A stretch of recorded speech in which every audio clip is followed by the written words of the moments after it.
Welcome back to the deep dive.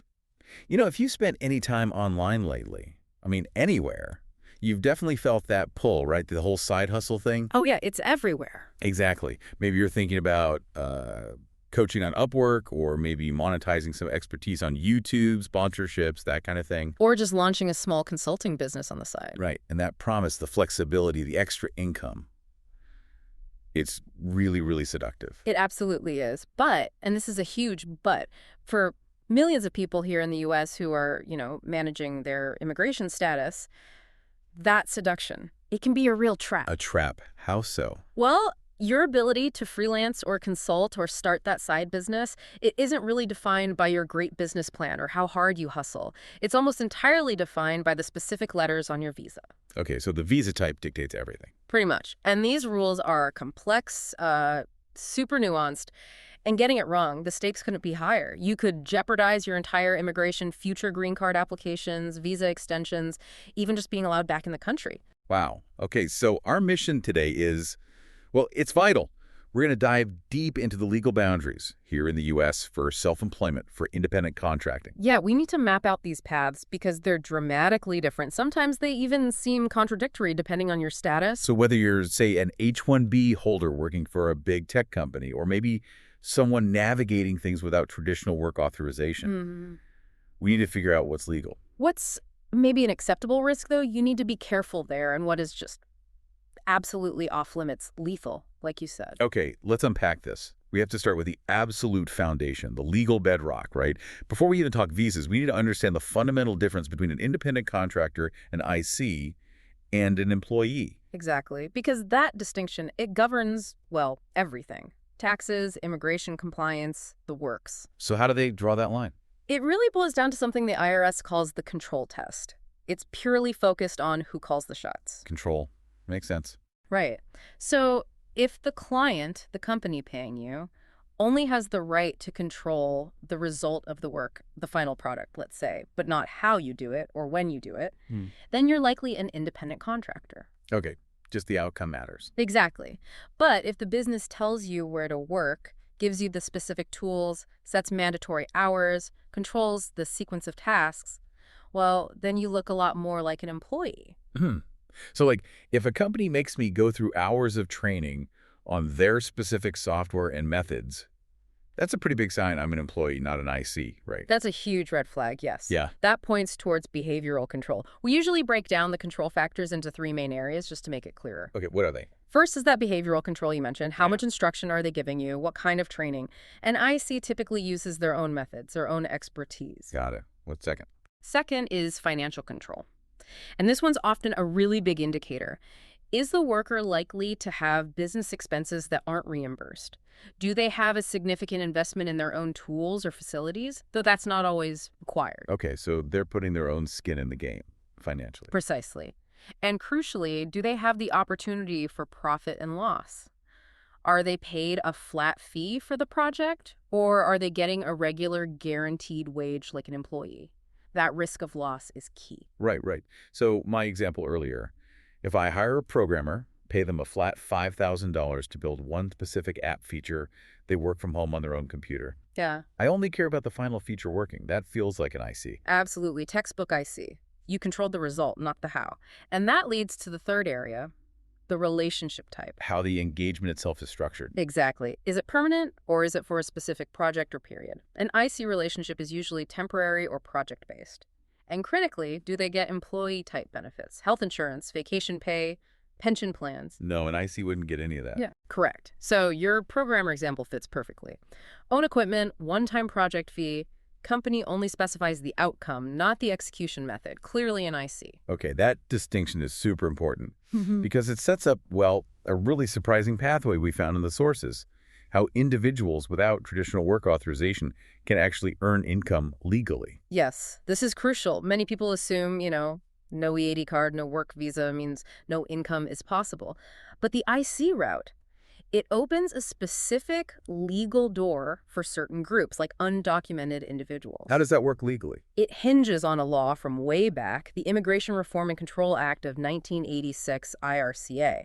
Now, IRCA is what mandates employers verify work authorization for employees using the form I-9. Right, the I-9, everyone who's been hired knows that form. Exactly. But here's the legal nugget. IRCA explicitly says that a client, whether it's a person or a company, is not required to get an I-9 or even ask about immigration status for an independent contractor, or for sporadic domestic workers like occasional babysitters. Wow. So the client doesn't have the legal obligation to verify status for an IC. Correct. That exemption is key. It makes the relationship possible, provided, and this is important, the client doesn't knowingly hire someone they know is unauthorized. But they don't have to ask in the first place for an IC. Okay, so the focus shifts away from immigration verification by the client and onto tax compliance by the individual worker. Precisely. Instead of an I-9, the independent contractor gives the client a W-9 form. That form provides their taxpayer identification number. A W-9, right. Then, if that client pays the IC $600 or more in a YIM, the client has to file a 1099 form with the IRS and send a copy to the contractor. The burden for paying taxes, self-employment tax, income tax, falls entirely on the IC. Okay, but wait. What taxpayer ID do they use on the W-9 if they don't have work authorization, which usually means no social security number? Good question. They can use an individual taxpayer identification number, an ITIN. The IRS issues ITINs specifically for tax reporting purposes to people who aren't eligible for an SSN. It's perfectly valid for filing and paying taxes as an IC. An ITN, okay, so that's the mechanism. Yes. And here's another fascinating wrinkle related to DACA. If someone had DACA, got a social security number through that, but then their DACA status terminates. Their work permit expires. Right. That social security number they received, it actually remains valid for tax filing and payment purposes related to independent contract work. Hold on, that's a huge point. The SSN itself isn't canceled just because the work permit part tied to it expired. Correct. The permission to use it for employment verification for the I-9 is gone, but the number itself still exists and can be used for tax compliance as an independent contractor, or even for starting their own business, neither of which inherently requires work authorization in the same way employment does. So they still have the tool they need to follow tax law, even if they can't be an employee anymore. Exactly. But again, there's that crucial restriction we mentioned.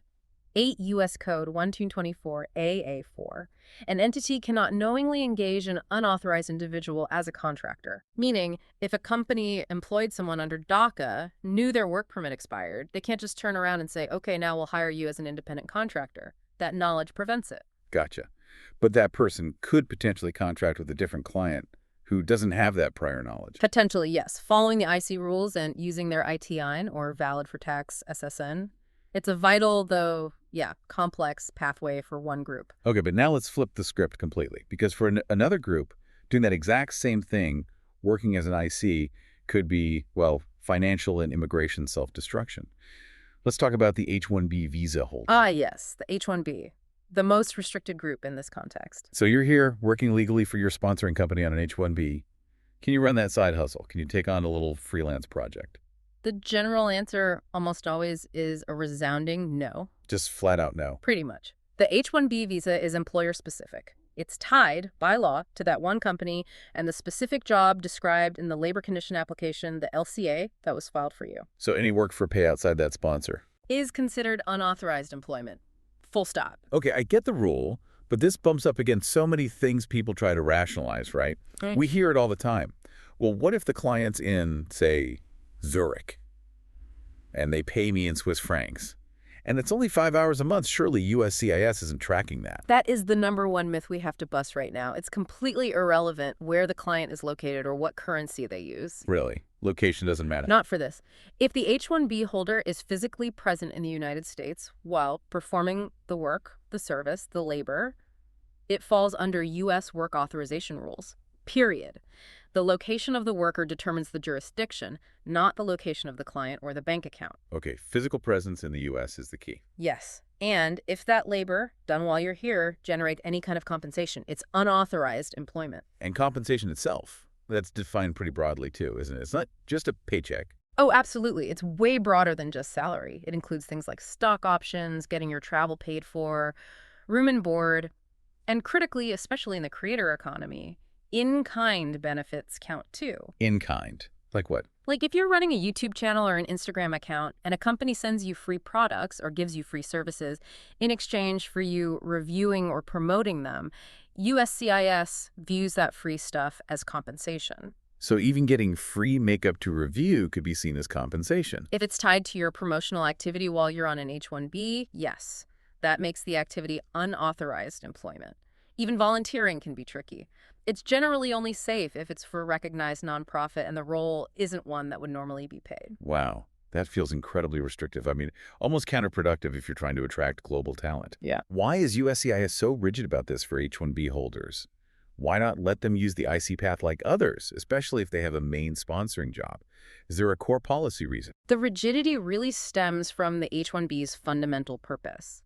It was designed to allow U.S. employers to hire foreign workers for specific specialty occupations jobs requiring theoretical or technical expertise, often because there's a perceived shortage of qualified U.S. workers for that specific role. Okay, filling a specific need. Right. And a huge part of the program is ensuring wage protection, that the H-1B worker is paid the prevailing wage for that job in that location so it doesn't undercut U.S. workers. The wage requirement. Exactly. If you allow H-1B holders to easily freelance or contract on the side, it gets much harder to enforce those wage rules and to maintain the integrity of that specific employer-employee relationship that the visa is built on. The whole system is designed to be tightly tethered to that one petitioning company and that one specific job. Okay, that makes sense from a policy standpoint, even it's tough for the individual. And the consequences for breaching this rule, Yeah. you said they're high, especially if someone wants a green card down the line. Devastating is probably a better word. The immediate risk, of course, is falling out of status. Getting caught could mean your H-1B is revoked. But the really permanent danger lies in the Immigration and Nationality Act itself. How so? Unauthorized employment creates a permanent bar to adjusting status. That's the process of applying for a green card from within the U.S. under specific sections, INA 245C2 and C8. Permanent bar, meaning even one small gig years ago could kill a green card application later. Yes. When you apply for permanent residency, USCIS scrutinizes your entire history in the United States. They look at all your employment. If they find evidence of unauthorized work, even if it was minor, even if it was years ago, that can be grounds to deny the green card. That's terrifying. But how?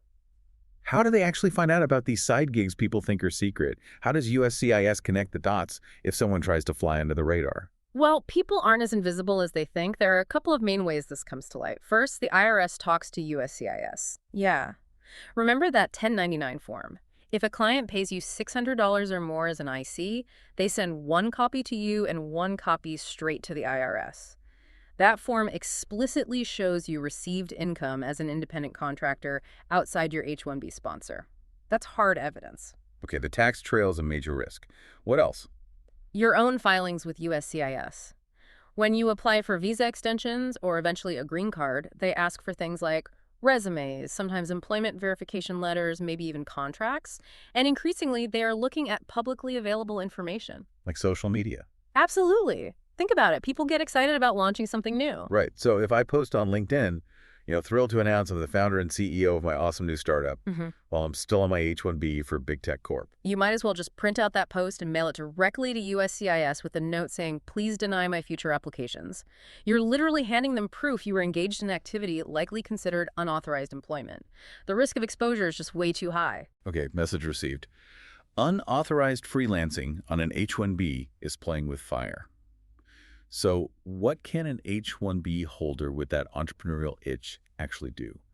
What activities are permissible, and what are the legal workarounds to build something or earn extra income? Right, let's define the safe zone first. Safe activities are generally things that are non-compensated and preparatory in nature. Like what? Things like passive investments, buying stocks or bonds, that's fine.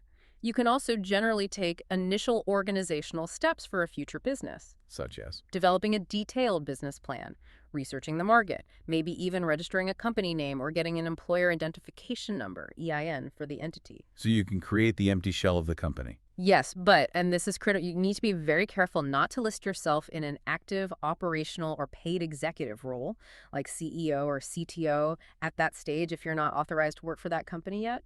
Setting up the structure is usually okay. Actively running it or drawing a salary from it is not. Okay, so preparing is fine, but actually doing the work that generates revenue or involves managing the business day to day, that crosses the line. Exactly. That leads us to the risky activities, things that almost certainly constitute unauthorized employment.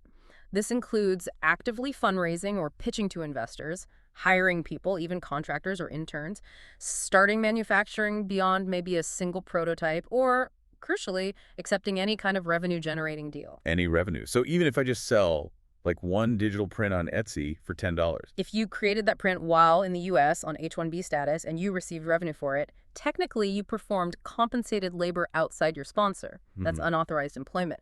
The threshold is incredibly low.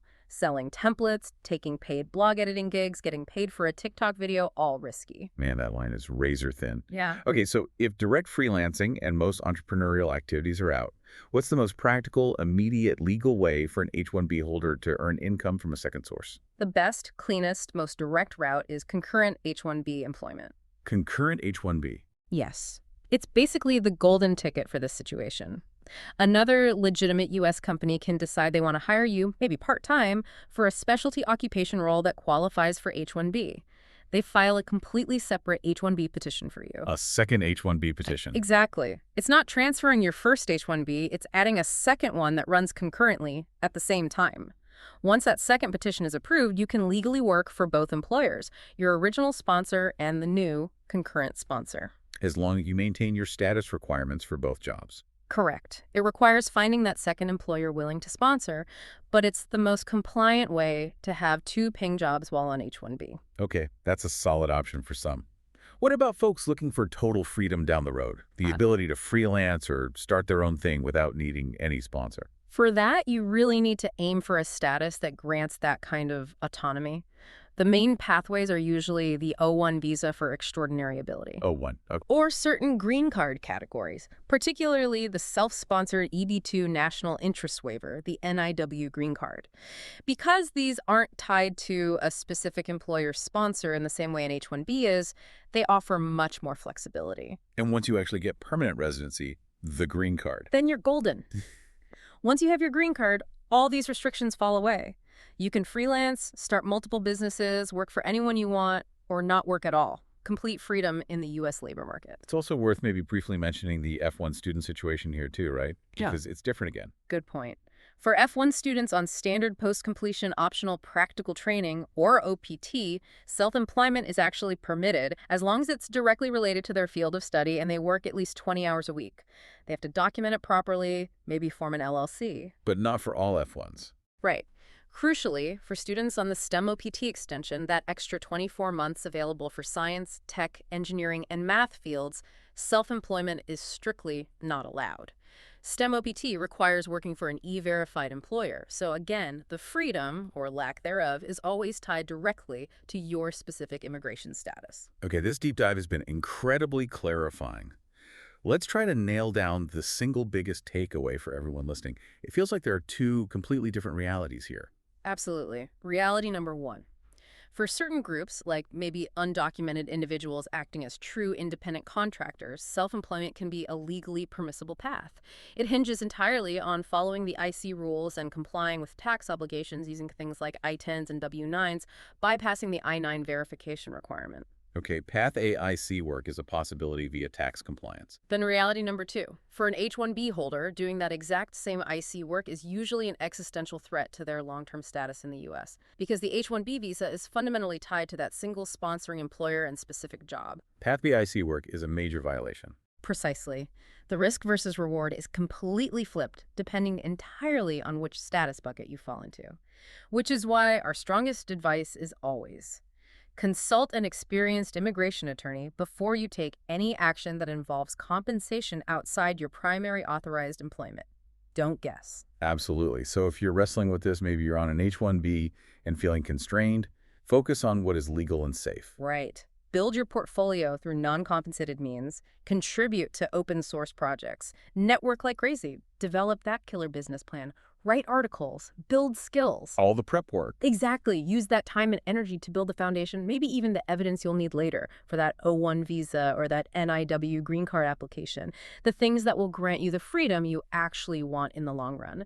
Don't jeopardize the big prize for short-term cash. So here's the final thought, maybe the litmus test we want to leave you with. Yeah, given how broad the U.S. definition of employment is covering almost any activity that generates compensation while you're physically here, you have to ask yourself this one simple question.